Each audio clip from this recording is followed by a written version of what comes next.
આપણે આને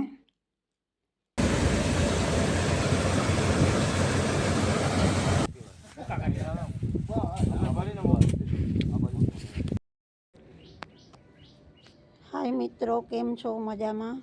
ઓકે, આપ બધા મજામાં જશો. જય માતાજી, જય દ્વારકાધીશ, જય લીરબાઈમાં. સ્વાગત છે તમારું નવા વ્લોગમાં.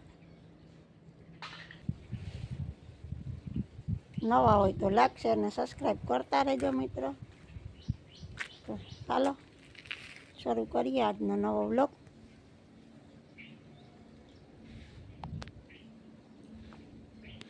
આપણે તો મિત્રો આપણા ઘઉં હવે માકડા પડી ગયા હે. વેલેરા નીકળી જાય તો ઉપાધિ નહીં. આપણે જીરું તો હાસવી લીધું, કારણ કે હાઈનું તું તાર ઉતી હું હાજર મને હારતા તાર ઘડીક વાર કલાક બાકી તો પછી આપણે ઉતાને એટલે કાઢી લીધું હે માણસોએ જીરું ને. ઘરે આવી ગયું જીરું. ઘઉં ઉપ્યા આપણા જીરું હે પાછળ હતું એટલે હારવામાં તકલીફ થાય એટલે ટોલી કાંઈક રાખી દીધું હોય તો વાંધો ન આવે. તો એ આપણે ટોલી રાખી હતી એની તે હું તો નહોતી જો કે એટલે મને કંઈ બહુ ખબર નથી ને મેં પાછું પૂછ્યું ને. પણ જીરું આપણું ઘરમાં આવે ગયું ને એવા આપણી વાટવાના છે. આ ઘઉં કાપવાના હે. ઘઉં કપાઈ જાય તો પછી ટેન્શન નહીં આપણે કંઈ. ને હું તમને બતાવું હમણાં જીરું આપણું. તો ફાઇનલી મિત્રો આપણે જો અહીંયા હોલમાં જીરું નાખી દીધું હે, તૈયાર થઈને આવી ગયું હે. જો આ છે આપણું જીરું. આપણે આને બાસકા ભરવાનું તો જ્યાં સામાન અહીં પડ્યો હજે ને આજે આપણે એટલે બાસકા ભરી લીધા જીરાના.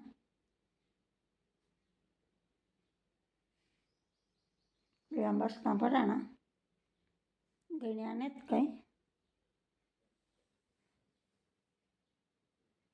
હા એટલું પાછું પગતું કરી નાખ્યું હતું, કારણ કે હેઠ બાસકા ભરતા હતા ને તો લીલું હતું એટલે અને સૂકવે નાખ્યું હતું. એવું આપણે આની પણ ધીરે ધીરે ભરી લઈશું જીરાની. બાકી ચોખ્ખું આ એકલા સુપર હે જીરું. આવું જીરું હે આપણું કસ્તર વગરનું, બહુ ચોખ્ખું હે.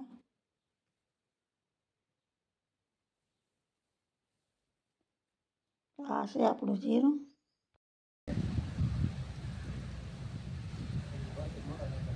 ભરતે ફોટા નહીં કાઢો ના છોકરો કંદોણા દર્શન કાકાજી હે બોલો બોલતો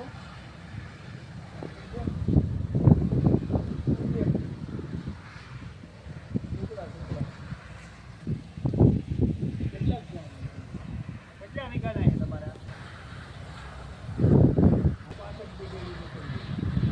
આવતા હોતા નથી બરાબર. હા ભાઈ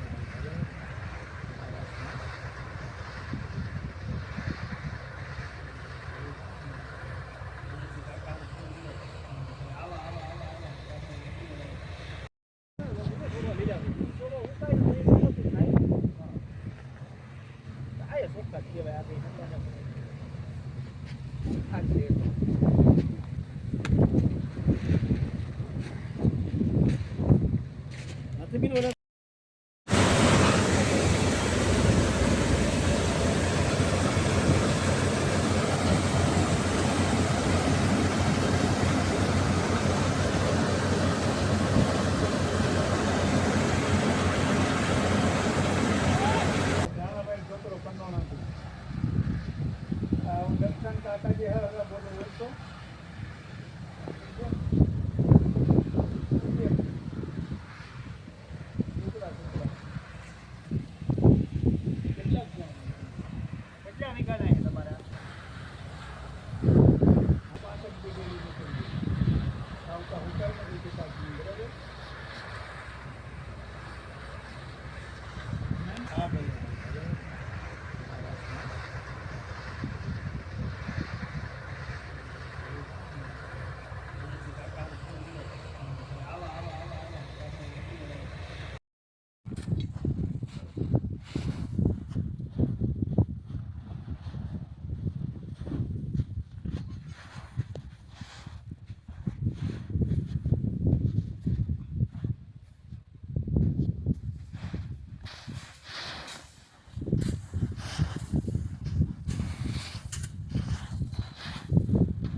એવા હેઠા